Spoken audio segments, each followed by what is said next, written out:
प्रणाम। एक मित्र होने का अर्थ यह नहीं है कि आप किसी मजाक, बातचीत, एक चाय का कप या एक गुदगुदी कहानी का हिस्सा बने, बल्कि इसका मतलब है अपने सच्चे और ईमानदार हिस्से को साझा करना। मित्रता महज एक औपचारिकता नहीं, बल्कि एक बड़ा उत्तरदायित्व है जिसे दोनों पक्षों को अपनी इच्छा के अनुसार ओढ़ना पड़ता है।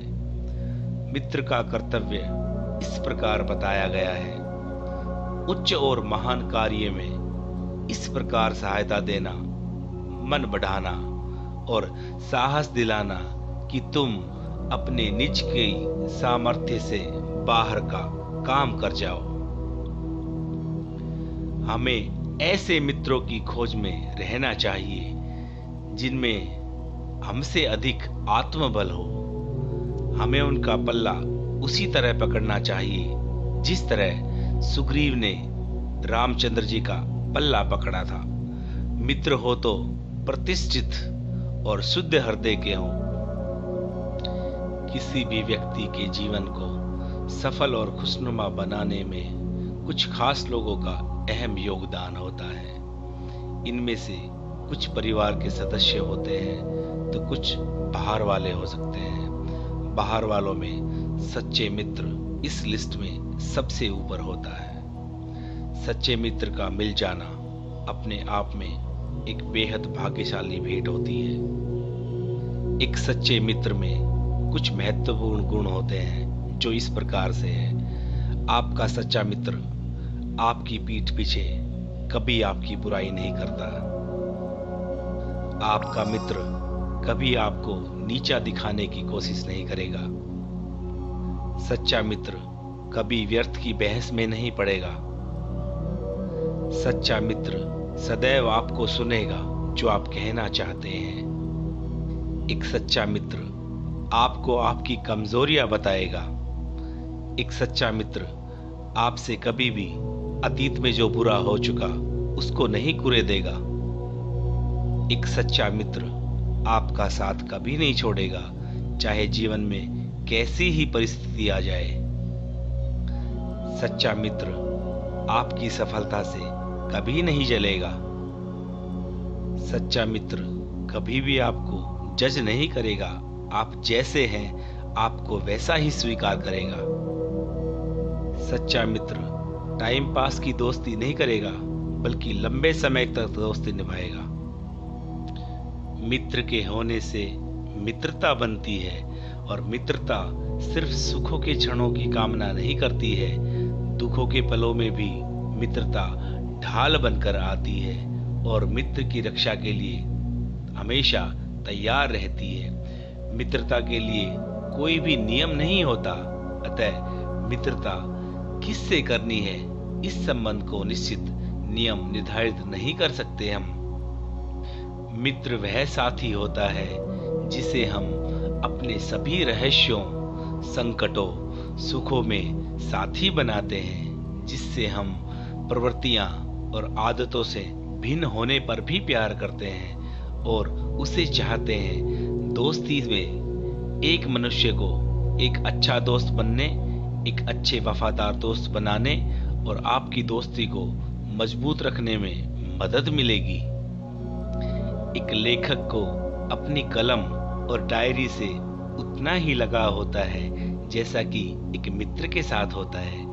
बचपन में छोटे बच्चे अपने खिलौनों से उतना ही लगाव रखते हैं, उनसे बातें करते हैं, लड़ते हैं, झगड़ते हैं जैसे कि मित्र से व्यवहार कर रहे हों। कोई व्यक्ति यदि ईश्वर में आस्था रखता है, विश्वास रखता है, तो भी अपने आप में ईश्वर उसका मित्र ही है। उसे अपने सुख दुख कहकर अपने मन को हल्का कर लेता है।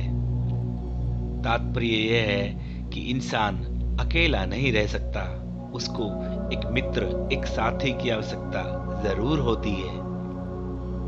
जब जब दोस्ती की कहानी आएगी, तब तब श्री कृष्ण और सुदामा की कहानी जरूर आएगी। सुदामा एक गरीब ब्राह्मण परिवार से आते थे और श्री कृष्ण के के बहुत ही परम मित्र थे। जैसे जैसे दोनों बड़े हुए, कृष्ण ने रुक्मिणी से विवाह कर लिया और फिर द्वारिका के राजा बन गए, जबकि सुदामा ने एक साधारण लड़की से विवाह कर सांसारिक सुखों को छोड़कर एक साधारण जीवन व्यतीत किया। सुदामा के 2 बच्चे थे, लेकिन वह गरीब थे।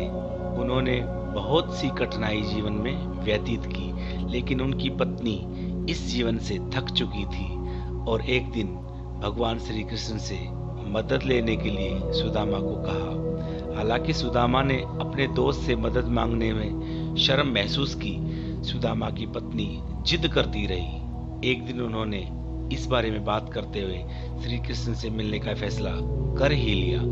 फिर भी उनको लगा कि मित्र के पास खाली हाथ नहीं जाना चाहिए, इसलिए उन्होंने भगवान श्री कृष्ण के लिए मुट्ठी भर चावल ले लिए। जब सुदामा कृष्ण से मिलने पहुंचे तो कृष्ण बहुत प्रसन्न हुए और उन्होंने सुदामा का बहुत ही आदर भाव से स्वागत किया। यहाँ तक कि उन्होंने अपने थके हुए मित्र के पैरों को चंदन और गर्म पानी से धोया ताकि उन्हें आराम मिल सके और अपने सिंहासन पर बिठाया। फिर उन्होंने अपने शुरुआती दिनों में जीवन के बारे में बात करना शुरू कर दिया। जब वो बच्चे थे, स्कूल में पढ़ाई करते थे, दोनों को बहुत खुशी हुई। सुदामा को जान करके बहुत खुशी हो रही थी कि उसका मित्र अब भी पहले जैसा ही था। जब श्री कृष्ण ने पूछा कि तुम मेरे लिए क्या लेकर आए हो, तो सुदामा ने मना कर दिया कि मैं कुछ नहीं लेके आया हूँ। लेकिन श्री कृष्ण को तो मालूम था। उन्होंने उसके बैग पर हाथ मारा और छीन लिया उससे बैग। उस बैग में चावल के मुट्ठी भर दाने थे। श्री कृष्ण ने वो बैग अपने पास लिया और उन मुट्ठी भर चावल को फाके मारकर खाना शुरू कर दिया। श्री कृष्ण ने सुदामा को इस उपहार के लिए धन्यवाद दिया और उन्होंने अपने साथ भोजन करने का अनुरोध किया। दोनों महंगे सोने की थालियों में परोसे गए भोजनों के लिए बैठ गए। यह देखकर सुदामा को अपने बचपन के बारे में दुख हुआ कि उन्होंने बचपन के दिनों में कैसे भूखे जीवन जिया था। सुदामा 2 दिन तक वहां महल में रहे, लेकिन फिर भी वे वहां आने को अपना कारण पता कृष्ण को बता नहीं पाए, क्योंकि वे अपने आप को बहुत शर्मिंदा महसूस कर रहे थे। वह तीसरे दिन अपने घर वापस चले गए। जाने से पहले कृष्ण ने सुदामा को गले लगाया और फिर सुदामा से फिर से आने का अनुरोध किया। सुदामा उन्हें धन्यवाद कहकर वहां से चले गए। घर वापस आने की पूरी यात्रा के दौरान वह इसी सोच में थे कि घर पहुंचकर पत्नी को क्या बताएंगे। उन्होंने श्री कृष्ण को कुछ भी नहीं कहा और अपनी गरीबी को कैसे मिटाने का रास्ता भी नहीं बताया। लेकिन जब वे घर पहुंचे तो आश्चर्यचकित रह गए, क्योंकि उनकी झोपड़ी की जगह एक बहुत शानदार महल खड़ा था। जब उसकी पत्नी बाहर आई तो बहुत ही सुंदर कपड़े पहन रखे थे। सुदामा की पत्नी ने कहा कि शायद यह कृष्ण ने किया है। उन्होंने अपने दोस्त से मदद करने की कोशिश की थी।